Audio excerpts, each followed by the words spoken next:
everyone to another episode of Studio Insights with us, Belvista Studios. We got Victoria, we got Hannah, we got me, Kim. And this is an opportunity for us it's kind of like our development time where we ask each other things that we appreciate or want to learn from each other and get some tips and be better, I guess. If we decide we want to take on those tips, and hopefully it adds value to your journey as well. So who's got the first question? You Vic, go. I know you're prepared. All right, I'll go first. My question is for Kim. So I would like to know where, as a business owner, where do you get the confidence to just take your company in whatever direction you want it to go, basically? Because I know this week we've started working on a different kind of project, and it's something that will affect how we run as a business in the coming years, pretty much. But how do you decide how do you decide and how do you get the confidence to be we're going to do that and it's going to work when you're making a big change?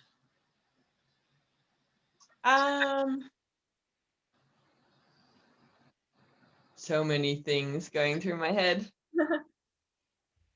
I'm a big believer in you can do anything you set your mind to if you love it.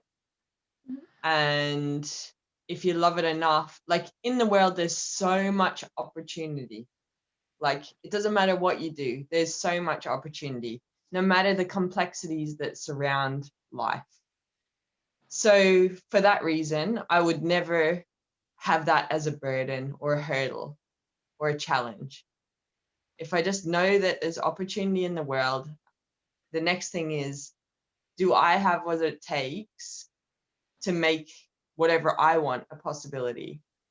And if you love something enough, you will pursue it no matter what.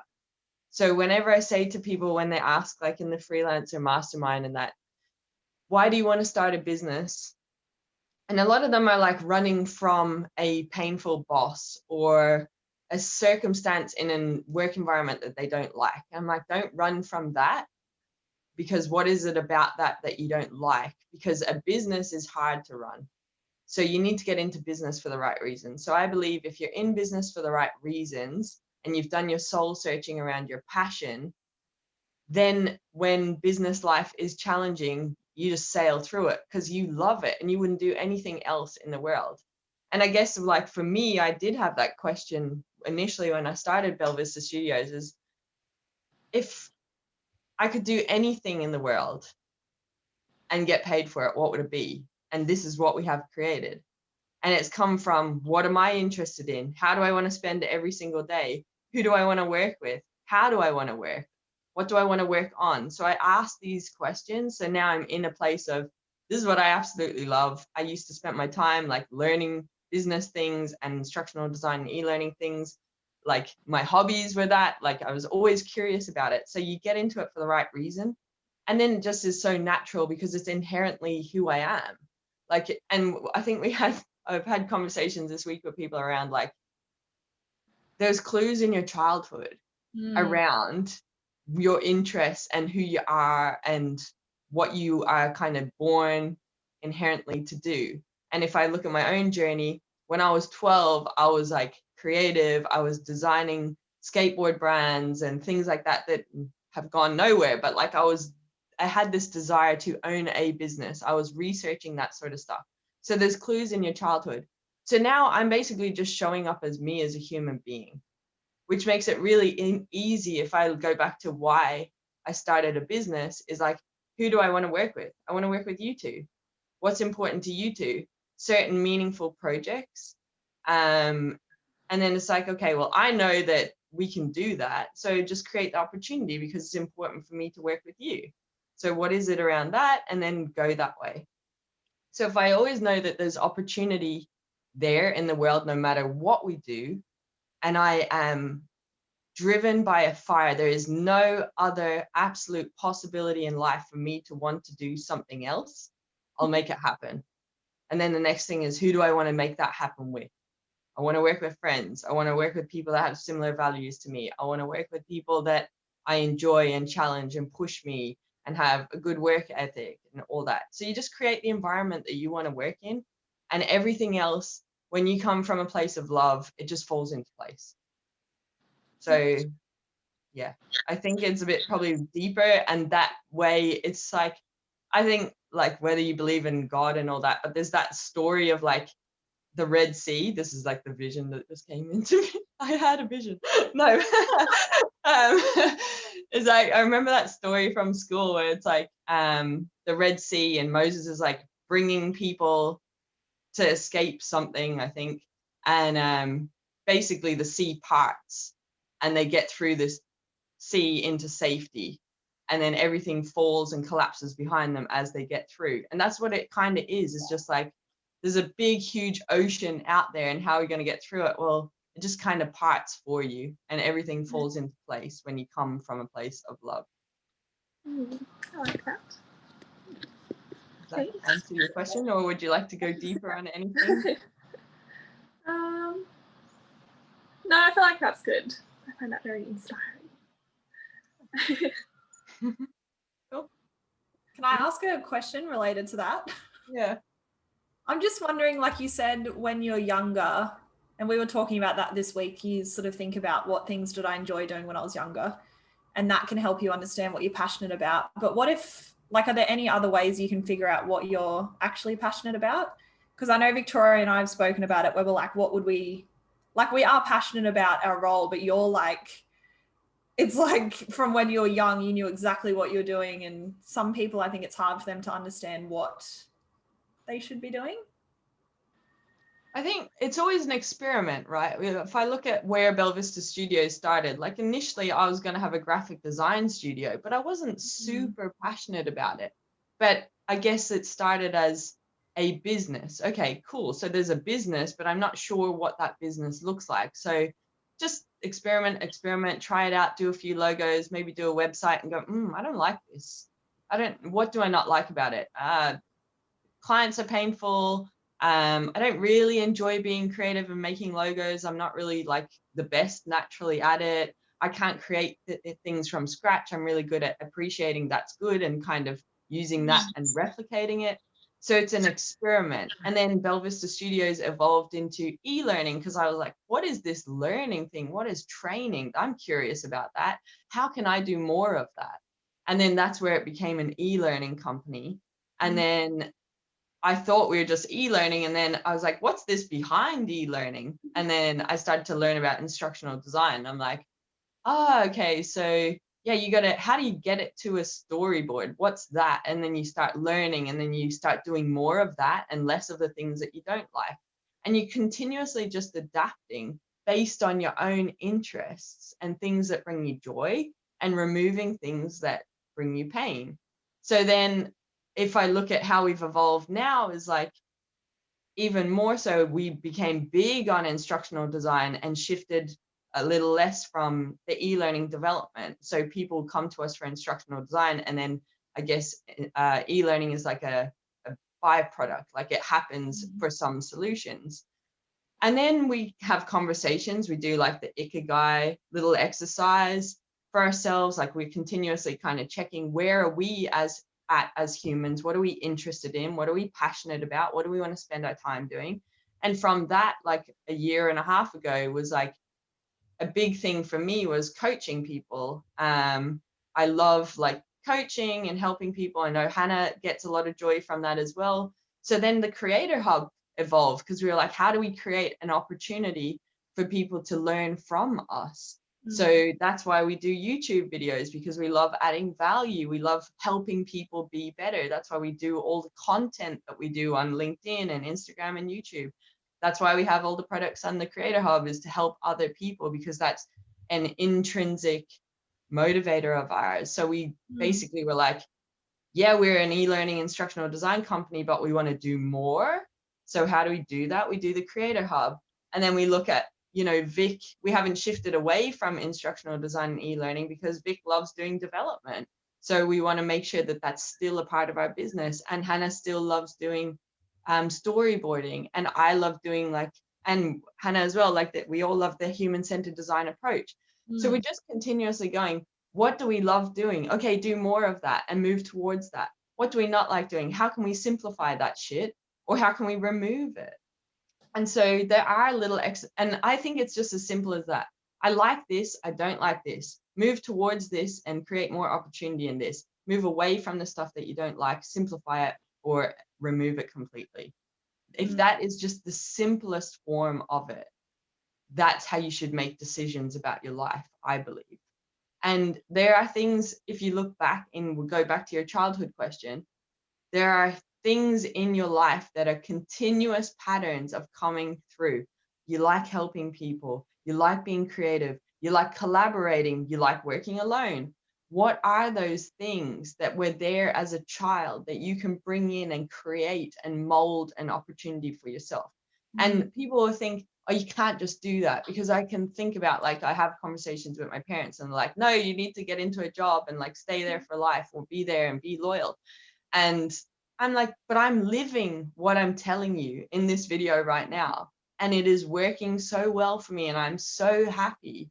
So it is possible. So just do that, like, or do what you're doing and continue to be unhappy. Your choice, basically. Yeah. I love it. Thank you. Oh, good. I feel like I'm getting very passionate about this. Yeah, no, it's cool. You are living it. Yeah, I think that's the thing, is just do it. Like, yeah. Anyway, you have a choice. Make a decision, move towards things you like, move away from things you don't like. That's the simplest form. There's I say that because there's so much stuff on Google. The Ikigai, there's like, start with why, look, all these personality tests. But if you haven't done something already because you've caught up in that world and you keep doing that shit over and over, that's great, but you need to take action. And that's what's stopping you, because the answers are there. You're just not moving towards it. So look at the pain and pleasure that motivates you behind it. Love it. Whew. Take the pressure off me. I'm going to give you guys a question.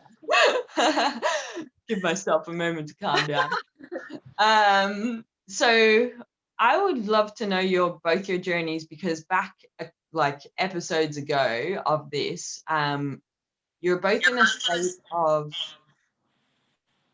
I want to minimize mistakes. I want to contribute to the team to the best of my ability. And from that came the planning template.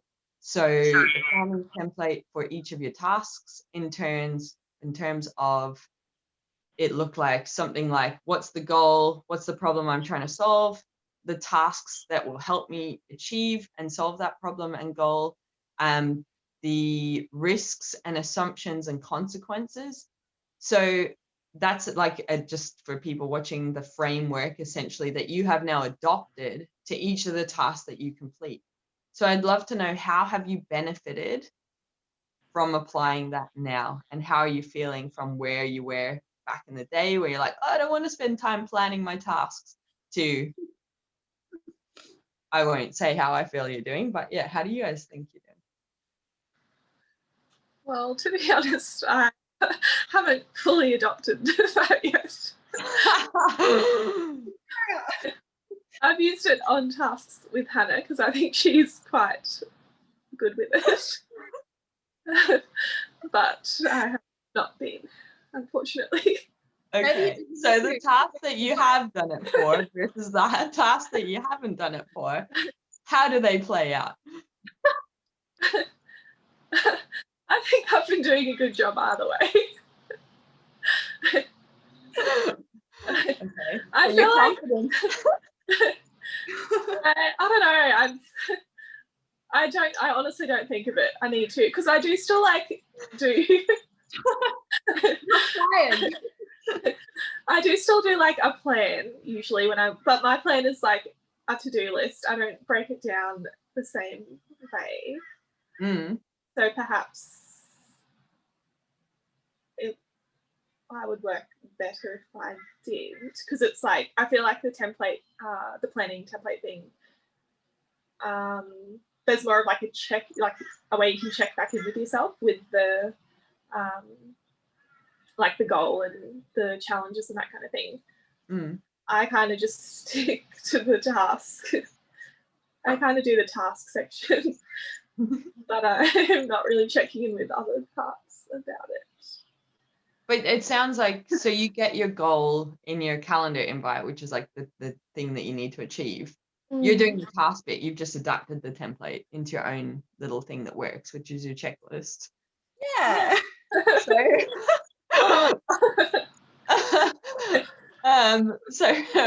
But you didn't do that checklist as in depth as you used to. Like in the past, you either didn't do a proper checklist, but now it sounds like, because I know that you do it, you're just not seeing that you do it. So the checklist. I don't know. I think the template is different. Would work differently with the template, because I know we have our goal in our calendar, but I think there's an extra bit in the template. There's goal and there's something else.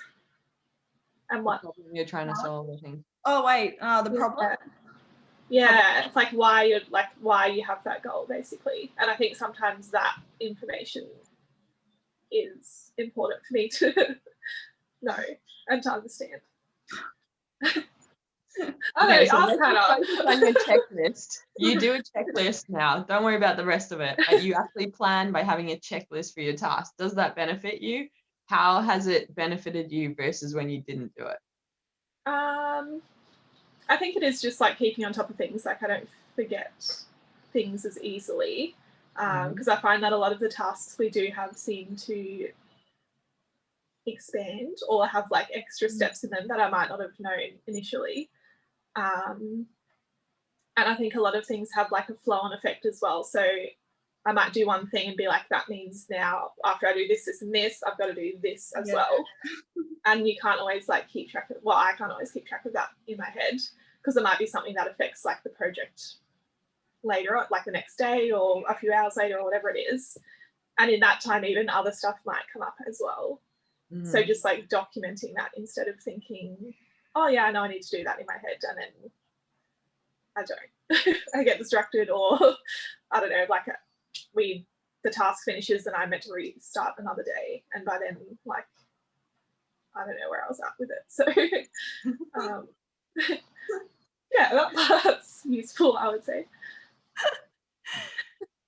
Okay, well, I would say I have observed less mistakes coming through in the work, less things forgotten. You definitely it's like you're foreseeing the knock-on effect of how it's going to play out in the future. And I think you own shit now. You're just like you're a boss of your tasks. You're a boss. I don't know about that, but well, but actually, I think now that you say that, I do think I am going through more of that process in my head, but I probably should document it. Like I do think more about like the risks and consequences when I'm taking action, whereas before I'd just kind of be like, yeah, I'll do this now. But yeah, it's definitely more of like a thought process to me instead of filling it out. But that could probably help me, because I mean I might forget what the risks were and then make a different decision that I shouldn't be making. I've noticed about it, Vic. A lot more. Like even yesterday when you were talking about like the native videos being uploaded, you step back and you were like, okay, we have like two different processes. This project has this process. What are we doing for this one? And you like thought about it very holistically and like strategically. So I definitely noticed you doing it. Whereas before, I feel like we both would have just like done it. Like you would have just like done whatever you thought. Yeah. Thought about the bigger picture. So I think you're thinking differently. Well, just ignore me then. I've definitely realize it. The challenge Vic has is she doesn't appreciate and acknowledge the good stuff that she's doing. But that's why we have to articulate it for you. But I've seen it, and I can tell that although you're not doing it in the template, what you've done is use the template and just adapted it in your head. So now it's a habit for you, and that's the way you think about it. So yeah, I could see that. I was hoping you would be able to articulate it. Thank you. Hannah? I feel like we did it I feel like we did a lot of planning for the HCD social media checklist. We had all those different documents and everything was like laid out. So I feel like we definitely did it for that. And it was helpful, but it's just like there's always other things that pop up that we don't think of. And sometimes I'm like, how do we not, like with the buffer thing running out of the amount of posts and needing to upgrade? Like we didn't think about that, but we still went through the process of thinking what could go wrong with this. But I think maybe that will just always happen. There's always things that you might not think of. And when you get to that stage, you just like, and we did, like we changed our path. We went, okay, we need to like take the time to plan what to do now. Yeah. Like we can upgrade, or like, what does it mean if we don't upgrade, and how much is it going to cost? And like just making sure we're really like clear around what our options are. So I think it was useful, because I think in the past I would have got overwhelmed and thought like everything's ruined that we've done. But around like figuring out what your options are and what's the best way to move forward. So I think the template has definitely helped with that. So yeah, I feel like I do use it, but there are tasks that I've done so often that it's a process that's in my head that I feel like it's not necessary.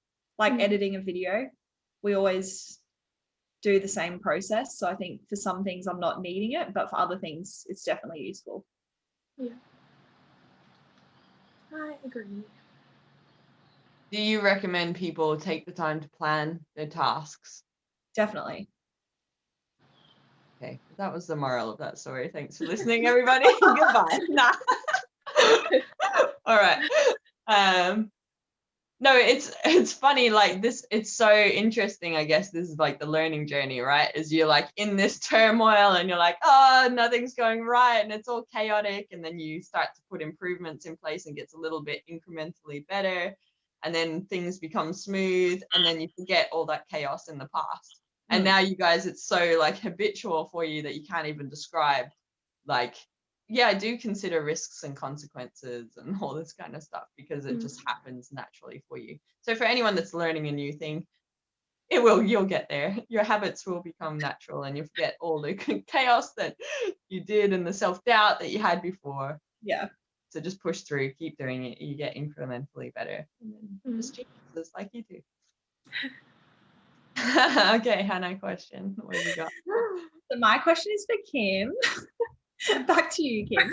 Will I get super passionate about this one? I've noticed that you are really good at coaching people, so both individuals and groups. And I would just love to know from you, what advice you have for like running a successful coaching session. Okay, it's hard. So no, it's not hard. That was an automatic question. So coaching, like you do give the answers, right? Yeah. So you're not necessarily helping people to find the answer for themselves. That's kind of more mentoring, takes a bit more time. Yeah. So coaching, you got to be clear on the goal. So what is the person's intent? So we get people when they do coaching with us to tell us that. What behavior change do you want as a result of your time, this 30 minutes, this hour, this like cohort that you're part of, or any of the coaching sort of stuff? What is your intent? Come to everything with an intent, because we can't help you if you don't know what help you need. So I think you need to, as a coach, encourage the people that you're coaching to have a goal out of that time limit. And then who knows what happens? I'm thinking of one that I had yesterday. Because it is the unknown. That's what I've noticed. Like when you go into coaching sessions, you have no idea what the conversation will be. And that for me, because I don't have control over what's going to happen, I'm like, I don't know how I'm going to respond, but I feel like you go in with confidence and you do add value. So it's just, yeah. Yeah, I go in with confidence and add value in the things that I know shit about. Yeah. So I don't coach on like how to be a great American football player or like how to cook something in the kitchen, because I have no idea about that stuff. Yeah. but so there's parameters, right? People are going to come to me for coaching because a lot of times, and us as a team, because they know the value we can bring. They've watched YouTube videos and they're thinking what they're saying makes so much sense to me. And I think they can add value. So they choose, they already self-select, knowing that we are going to be able to help them in some way. And we're only putting out information that we know stuff about, and we don't touch things that we don't know things about. So when I'm stepping into that, I'm only stepping in as Kim Tui, and there's things that I can add value in, and there's things that I can't. And if something comes up in a coaching session that I can't add value about, I say, I don't know. Maybe I know I can recommend to go look at this thing, read this thing, go Google this thing, but I can't help you in that area. But if I wanted to find out those answers, these are the questions I would ask. Yeah. And it's just being okay with not knowing everything. But a lot of the times, like, I guess in our industry, when you're a coach in a specific niche, and everyone has the same problems. So I guess it becomes a repeatable thing, and you can only talk from your own experience. So that's what we do, and that's what all these things are. It's not like the only answer to coaching is the one answer that I'm giving now. It's my experience. So just you're trying your best to help. And when people self-select into our stuff, it's because they believe that we can add value already. And I guess the best thing that we can do as a coach is to help the person understand where they want to be at the end of the conversation and help close the gap within that conversation. So share a perspective, insights, questions to ask to help close that gap from where they currently are to where they want to be. You basically apply instructional design. Okay. I think a good coach is a good instructional designer, and vice versa. Cool. Are there any questions that you ask them to get the information that you need to help them?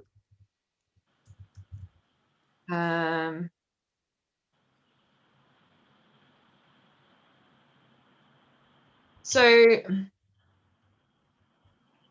what questions do I ask? I ask, what do you want to have at the end of this? What is the success statement, basically? What outcome? What do you want to do differently at the end of this?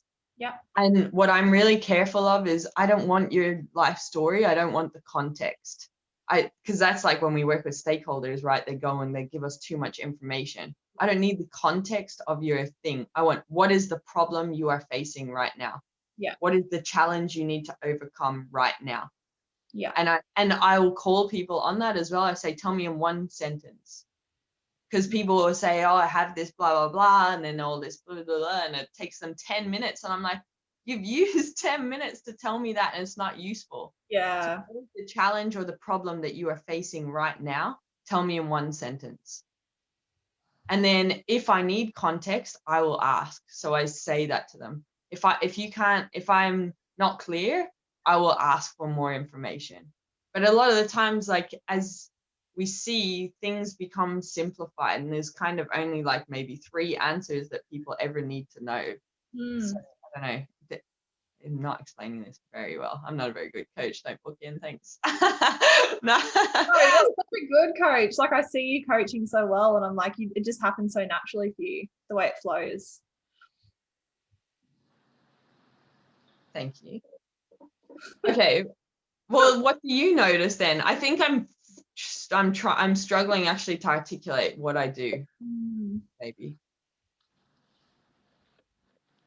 Well, I guess like I feel like you're very good at probing and asking the right questions to get the information that you need.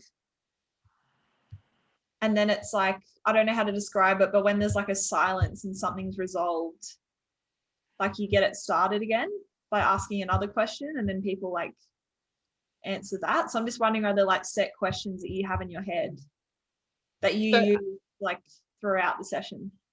Yeah, okay. So it's always like, what do you need at the end of this to help you move forward to the next thing that you're trying to do?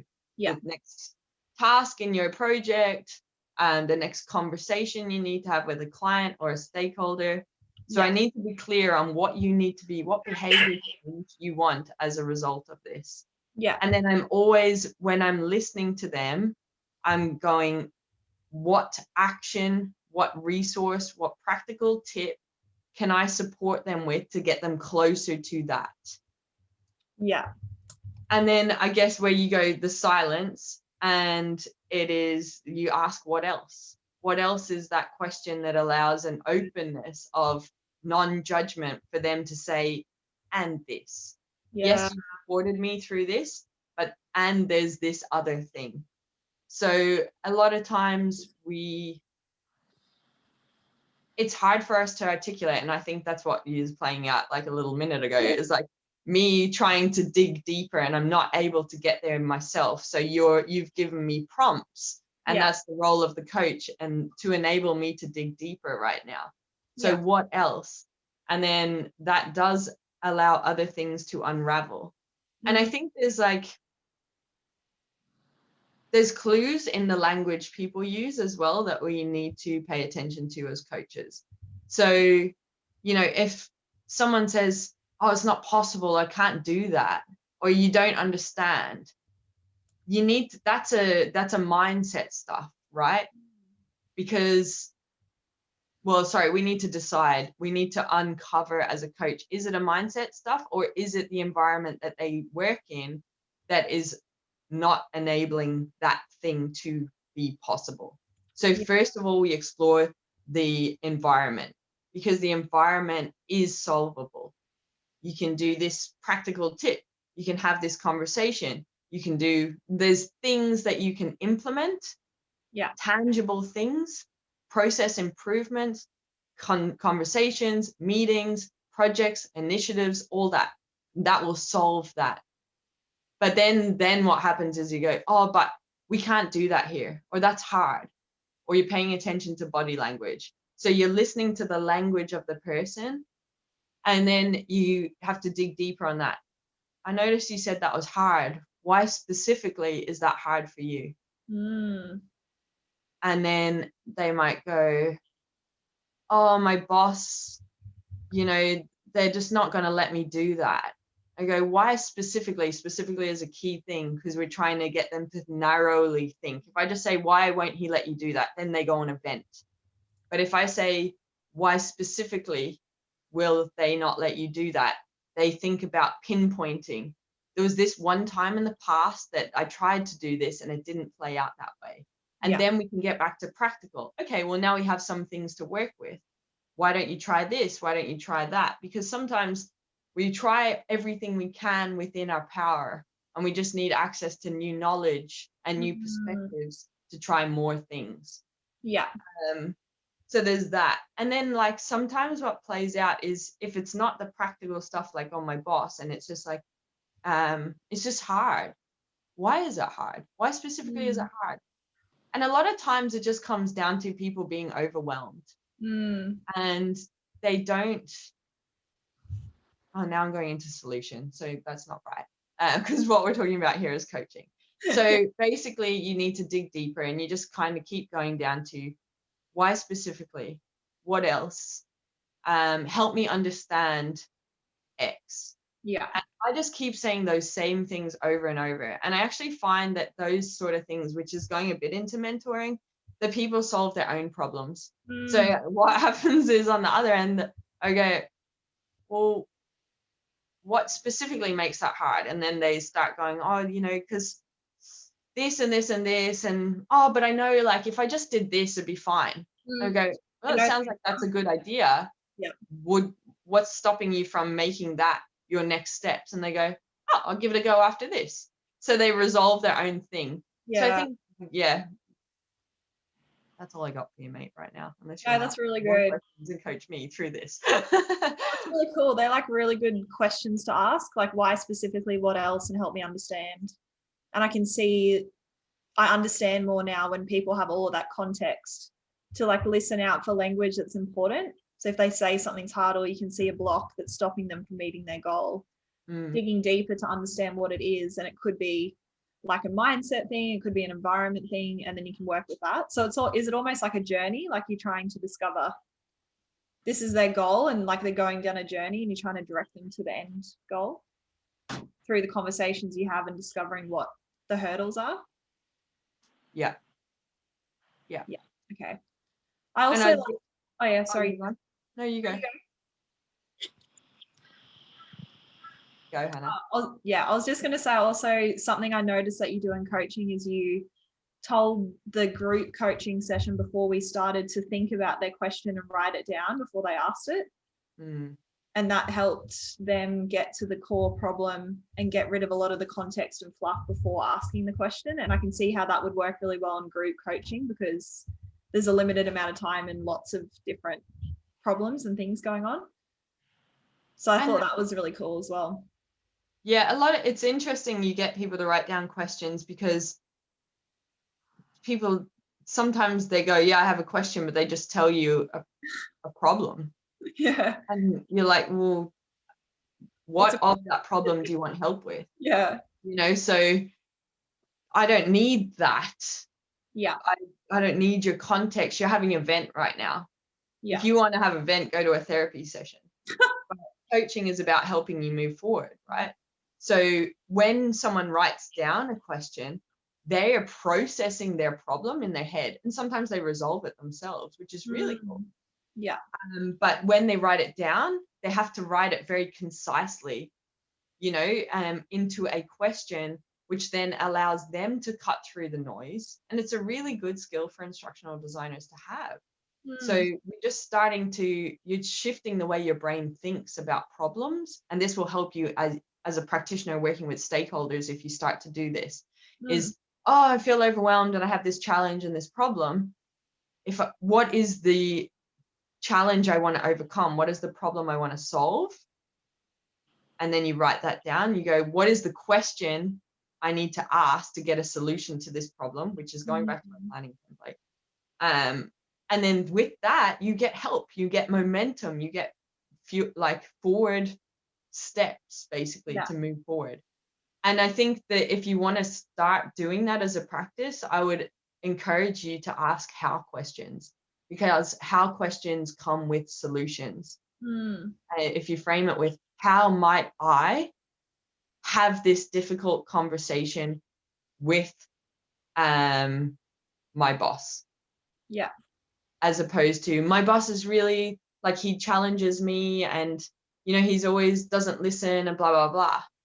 Yeah. Well, what I want to do is I want to, for example, apply human-centered design to our next project. How might I have a conversation where my boss supports me to adopt a new methodology in my task?